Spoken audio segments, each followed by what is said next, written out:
Okay, I'm going to tell you the story about how I became Muslim. And I've never really completely told anybody this before. The only person that really knows everything is my best friend who brought me to Islam, alhamdulillah. But I mean, some people that convert or revert always tell their story and they're excited to, but I've just never told anybody really. I mean, I've probably given people like the fast version, like, just to explain it and be done. But like the real, way that I came to Islam, I've never told anyone before, so that's what I will do today. And I don't know how to even begin, so I will just start at like the beginning of my life. So I grew up in a small town, and my family was Christian. I have a younger brother and an older sister. My parents have been married for like 50 years. Not that long, but like it's been a long time.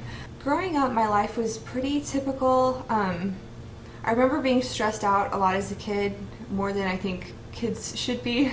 My family owned a business, and it had its ups and downs. And I just remember, I didn't have like a typical upbringing. I worked a lot. I started working for my family when I started to walk, like all of us kids did. So my family was really close. Something that happened in my childhood that really kind of shaped me, when I was young, one afternoon I remember I was at home with my mom. It was just me and my mom, and she has always had a heart condition that she's kind of, I wouldn't say she struggled with it, but it has, she has anxiety attacks, and she, just has these issues that, she's always had them. And so me and my mom were home alone one day, and she was on the phone with her sister, and my mom dropped the phone and like went to the ground, and I was like, it was one of the first memories I have as a child. I think I was like 5 or 6, I don't know. And she was having an anxiety attack and having like heart palpitations, and it was terrifying, so I had to, call for help. I had to go get my dad, and like, I remember from that day on, like, I was so afraid to leave my mom's side. Like, growing up, I never hardly ever spent the night at friends' houses, went to sleepovers, went to birthday parties. I was just so scared to leave my mom's side, because I didn't want anything to happen to her. It's like when you're growing up and you're a kid and your mom gets sick, it's like, she's the mama bear. She takes care of you, and she's, when she's down, it's really sad. And, being there with her and having that happen, I think it really kind of like shook me. So all through, grade school and junior high and high school, I was never the type of kid, like, I never went to parties.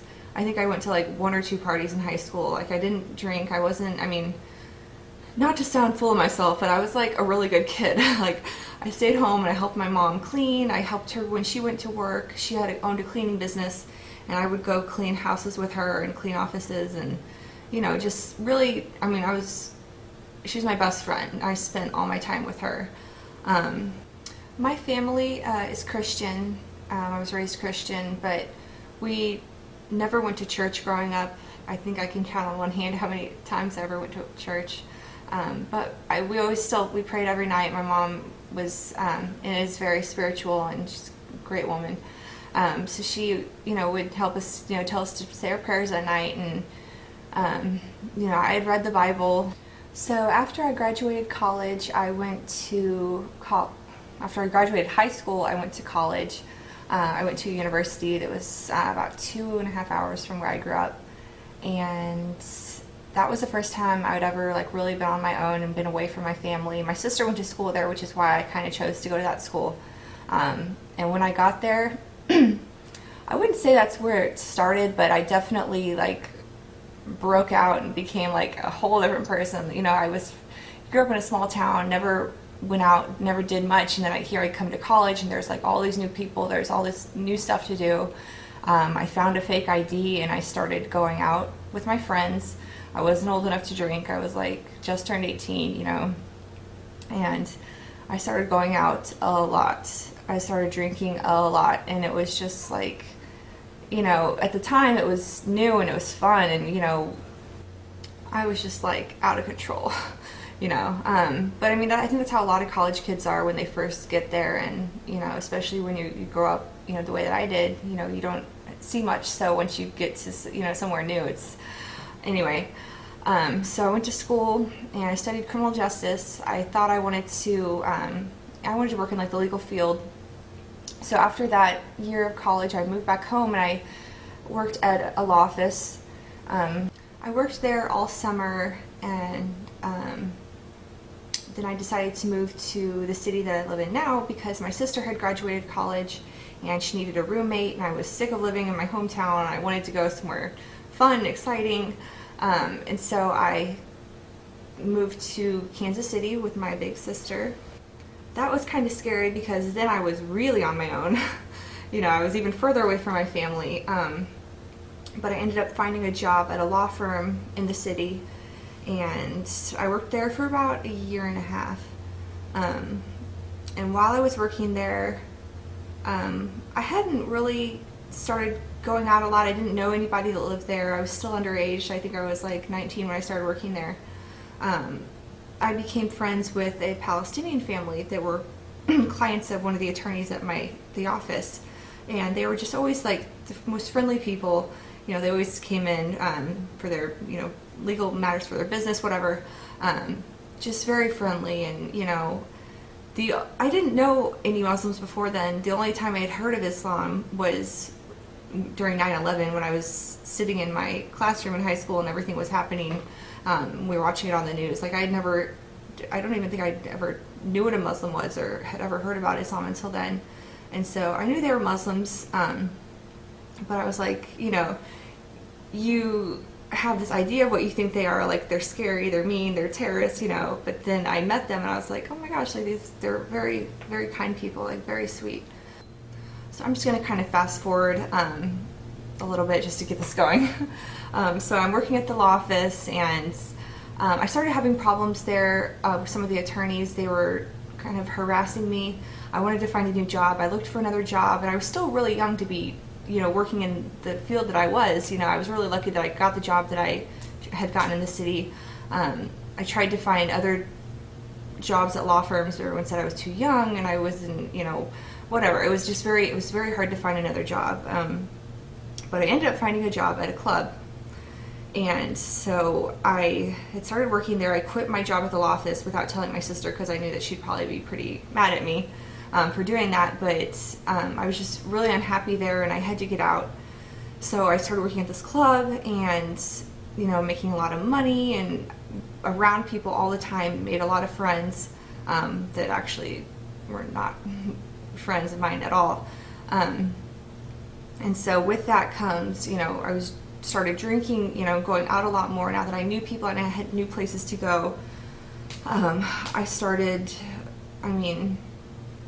was going out like 5 nights a week at least, some weeks like 6 nights a week. And it started as just drinking. I was drinking a lot. And then I started doing drugs as well. And I was never like addicted to drugs. I think the reason that I did them was because as time went on, I don't know, maybe it was like a quarter life crisis, I don't know, but I just felt like extremely lost. I didn't feel like I had any really close friends there. By this time, my sister had kicked me out of our apartment together because she found out that I was going out so much and I was doing drugs, and but I had enough money on my own to get my own place, and so I moved to a studio apartment downtown. And my sister had told my parents about what happened, what was going on with me, and that was when I started to change. Like, I wasn't the sweet girl that I knew I was, that I'd always been growing up helping my mom, always there for my family. It got to the point where, I was angry at my sister. I quit talking to her first, and then it ended up being where I had no contact with my family whatsoever. And at the time I felt like, oh, I don't care, whatever, I'm just trying to, make it on my own, and they don't know what they're talking about. But, when you don't have family, like, you really don't have anybody, because no matter how good your friends are, no matter, your family is always going to be there for you. And at the time, that was not important to me. I didn't think that was whatever. And so, so I started doing drugs, and I think the reason that I did them was because I was so unhappy. It was kind of like the only way that I could escape the way that I felt, like, how bad I felt about myself, was to do drugs. The problem is that when you do drugs, it takes you from regular life, makes you feel great, and then you drop. And then you do it again, takes you up, and then you drop. And like little by little, it just destroys your life. I lost a lot of weight. I mean, I'm a pretty tall girl. I'm 5'8", 5'9", and I weighed like 95 pounds. I was just so unhappy. I remember just being like, and I was out and I was around people. It wasn't like I was alone, because every night I was around so many people, and I was just trying to keep up with everyone else around me. I didn't have my family anymore. And it just, my self-esteem was, I don't know, I completely lost myself. I remember one time, I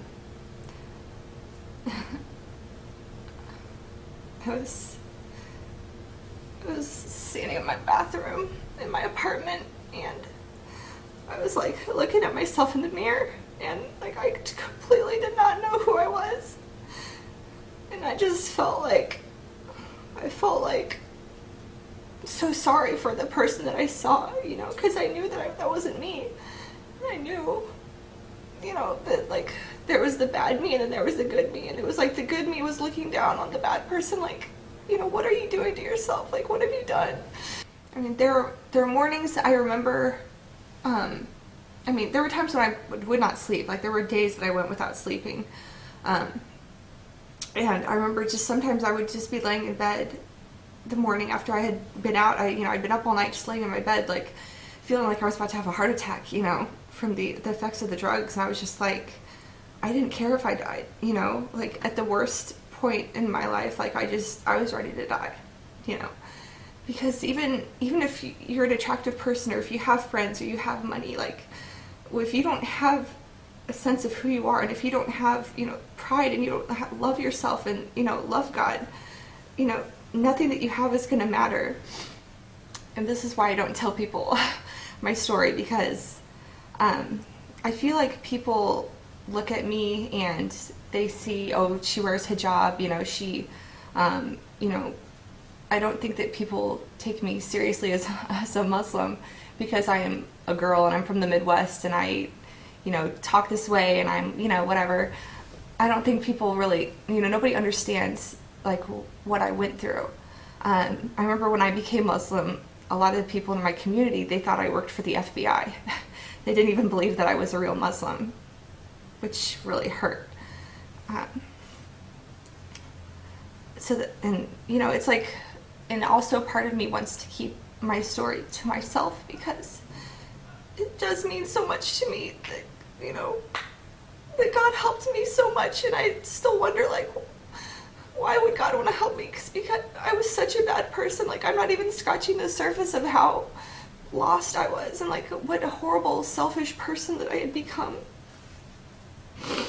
Just because I don't want to, it's embarrassing for me, So during all this time, when I got heavy into drugs, and I was, just completely out of control, the only person that I did stay in contact really was my Muslim friend.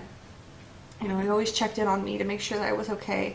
Even when my family had kind of given up on me, they tried to have like an intervention, and talk to me, and I drove down to my family's house one night, and it took me 3 hours to get there.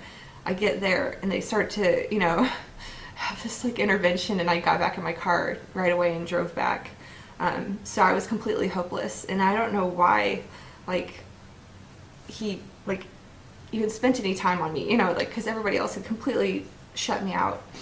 Or I in a sense, I shut myself out, it was what I was doing that caused, all the problems that I was having.